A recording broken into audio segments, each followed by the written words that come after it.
In this recording, we're going to listen to the ending of Act 3. It's Act 3, Scene 5. Romeo has left Juliet's room.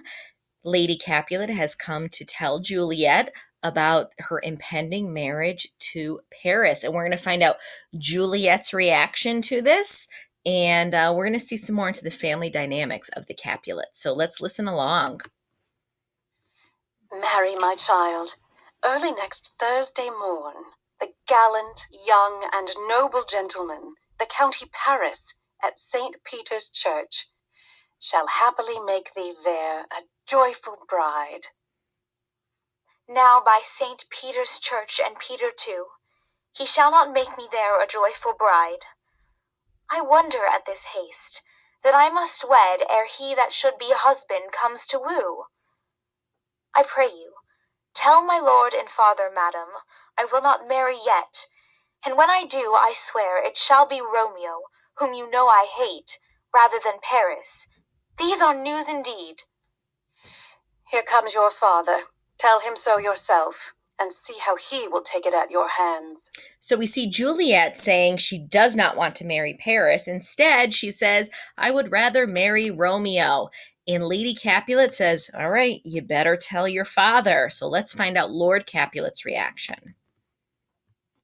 When the sun sets, the earth doth drizzle dew, but for the sunset of my brother's son, it rains downright. How now, a conduit girl? What, still in tears? Evermore showering?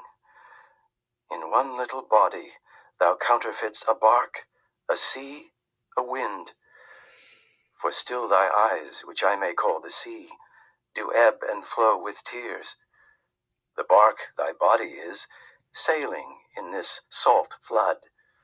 The winds, thy sighs, who raging with thy tears, and they with them, without a sudden calm will overset thy tempest-tossed body. How now, wife? Have you delivered to her our decree?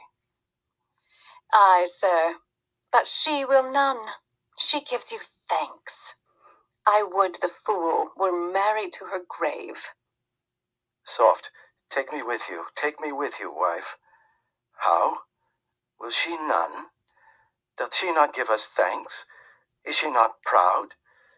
Doth she not count her blessed, unworthy as she is, that we have wrought so worthy a gentleman to be her bridegroom?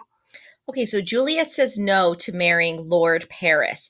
And her mother says, I would the fool were married to her grave.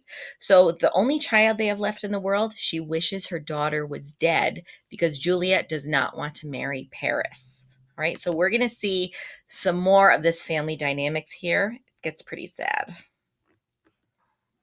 Not proud you have, but thankful that you have.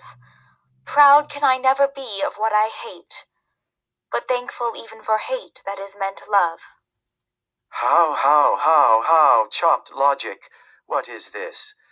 Proud, and I thank you, and I thank you not, and yet not proud, mistress minion you? Thank me no thankings, nor proud me no prouds, but fettle your fine joints 'gainst Thursday next to go with Paris to St. Peter's Church, or I will drag thee on a hurdle thither. Out, you green sickness carrion! Out, you baggage, you tallow face! Fie, what are you, mad?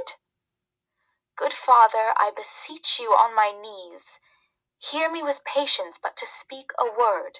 So Juliet's father is not taking this well. He says, excuse me, you better get there or I am going to drag you there, okay? I will get you there on Thursday, whether you like it or not. Now we're going to hear Capulet. Juliet wants to speak to her father some more. Capulet doesn't want to listen. Hang thee, young baggage, disobedient wretch. I tell thee what, get thee to church a Thursday, or never after look me in the face. Speak not, reply not, do not answer me, my fingers itch. Wife, we scarce thought us blessed that God had lent us but this only child. But now I see this one is one too much, and that we have a curse in having her. Out on her, Hilding.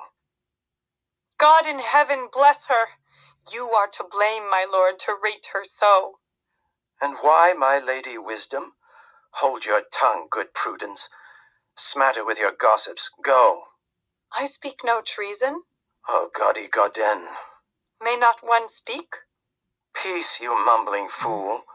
Utter your gravity or a gossip's bowl, for here we need it not. You are too hot. And Lord Capulet continues to get angry. God's bread, it makes me mad. Day, night, hour, tide, time, work, play, alone, in company, still my care hath been to have her matched. And having now provided a gentleman of noble parentage, of fair domains, youthful and nobly lined, stuffed, as they say, with honorable parts, proportioned as one's thought would wish a man, and then to have a wretched puling fool, a whining mammet in her fortune's tender, to answer, I'll not wed, I cannot love, I am too young, I pray you pardon me. But an you will not wed, I'll pardon you. Graze where you will, you shall not house with me. Look to it, think on it, I do not use to jest. Thursday is near, lay hand on heart, advise. And you be mine, I'll give you to my friend. And you be not, hang, beg, starve, die in the streets. For by my soul, I'll ne'er acknowledge thee, nor what is mine shall never do thee good. Trust to it, bethink you, I'll not be forsworn. So this is what Juliet is hearing from her parents. Her father says, you are mine, I will give you to my friend. If you don't want to be mine, hang, beg, starve, die in the streets. So he's telling her, if you don't marry Paris, you're out of here. You're not going to have a home. You're not going to have any money. And just a few minutes earlier, her mother said, I wish my daughter was dead. So this is what Juliet is hearing after her cousin Tybalt was dead, after her new husband is banished, and then he spent the night and then has to run away. So she is in a really difficult situation and she's very sad and upset. So she looks to her mother for some help. Is there no pity sitting in the clouds that sees into the bottom of my grief? Oh, sweet my mother, cast me not away. Delay this marriage for a month, a week, or if you do not, make the bridal bed in that dim monument where Tybalt lies. Talk not to me, for I'll not speak a word. Do as thou wilt, for I have done with thee. So Juliet says to her mother, please help me out, cast me not away. Delay the marriage. I don't want to get married right away. And she says, if you do not delay the marriage, make the bridal bed in that dim monument where Tybalt lies. So again, Juliet is threatening suicide. She goes, if you're going to make me get married, then just put me in the vault with Tybalt's body. So Juliet threatens suicide to her mother, and her mother says, talk not to me, for I'll not speak a word. Do as you will, for I have done with thee.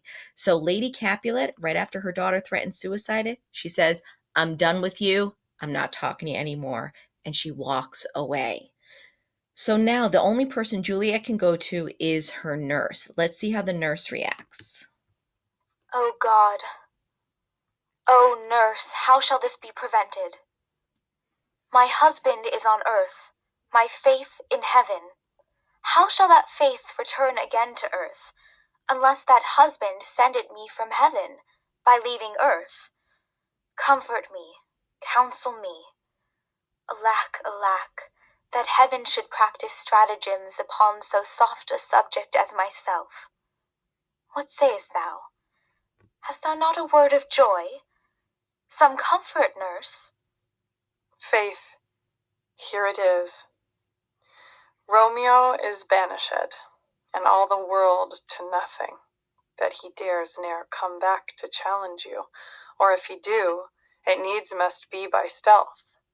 Then, since the case so stands as now it doth, I think it best you married with the county. Oh, he's a lovely gentleman. Romeo's a dishclout to him. An eagle, madam, hath not so green, so quick, so fair an eye as Paris hath. Beshrew my very heart, I think you are happy in this second match, for it excels your first, or if it did not, your first is dead, or 'twere as good he were, as living here and you no use of him. So we see the nurse give some advice. Okay. She says, Romeo is banished. All right. There's really nothing you can do about it. Okay. So she thinks that Juliet should marry Paris. All right. That's her advice.